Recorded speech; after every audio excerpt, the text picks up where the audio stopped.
ঋণখেলাপিদেরকে চোর কিংবা ডাকাত বলে সম্বোধনের পরামর্শ দিলেন সাবেক পরিকল্পনা মন্ত্রী এম.এ মান্নান। সমষ্টিক অর্থনীতি নিয়ে এক সেমিনারে তিনি বলেছেন, বাধ্য হয়ে একসময় অনেক প্রকল্প নিতে হয়েছে, যেগুলোকে জন্মই যেন আজন্ম পাপ বলে অভিহিত করেছেন তিনি। সেমিনারে অন্য বক্তারা বলেছেন, অতীতের বহু ভুলের মাসুল গুনছে দেশের অর্থনীতি, যার সবচেয়ে বড় উদাহরণ ব্যাংকিং খাত।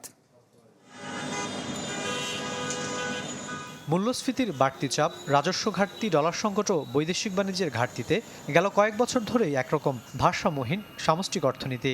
তার উপর নতুন করে সংকট বাড়িয়েছে ব্যাংক খাতের অস্থিরতা। অর্থনীতিবিদ সাদিক আহমেদের বইয়ের মোড়ক উন্মোচন অনুষ্ঠানে ঘুরে ফিরে উঠে আসে এসব আলোচনা। বক্তারা বলেন, অতীতের ভুলের মাসুল গুনছে অর্থনীতি। এ সময় ঋণখেলাপিদের চোর ডাকাতের সাথে তুলনা করেন সাবেক পরিকল্পনা মন্ত্রী। পরামর্শ দেন, প্রকল্প নেয়ার ক্ষেত্রে যথেষ্ট যাচাই বাছাইয়ের। 1 trillion increase in non-performing and rescheduled. That's a huge, humongous number. As a share of GDP, it's now 8.4% GDP. Now, that tells you there is something wrong, and it gives a signal that actions have to be taken. The problem that we are facing today is the accumulation of our past, the measures that we should have taken in the past also. ব্যাংকের যে non performing loan শুদ্ধ euphemism, আপনাদের এই ডিসিপ্লিনে বেশি euphemism. চোরকে চোর বলেন না, ডাকাতকে ডাকাত বলেন না, ওরা মাল সরিয়ে নিয়ে গেছে। কম মাল সরিয়েছে তাকে বলবেন চোর, বেশি মাল সরিয়েছে জেনারেল হতে সে ডাকাত।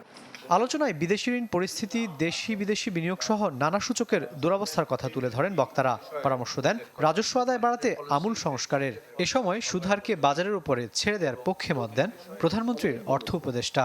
যে কোঅর্ডিনেটেড অ্যাকশন লাগবে across monetary policy, commercial policy and fiscal policy. যদি এক্সচেঞ্জ রেটে এত বড় একটা ডেপ্রিসিয়েশন আনি, তাহলে আমাকে ট্যারিফের ক্ষেত্রেও হাত দিতে হবে।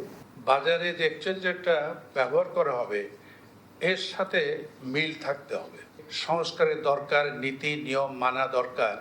তাহলে নীতি মানানো খুবই কঠিন যদি এমন একটি সেক্টর হয় যে সেক্টরের কার্যক্রমের উপরে অর্থনীতি নির্ভর করে। অনুষ্ঠানে খেলাপি ঋণ বৃদ্ধির কারণ হিসেবে প্রাতিষ্ঠানিক দুর্বলতা ও কেন্দ্রীয় ব্যাংকের নজরদারির ব্যর্থতাকে দোষ দেন বক্তারা। And again, without addressing the elephant in the room. Rakib Al Jabed, channel 24, Dhaka.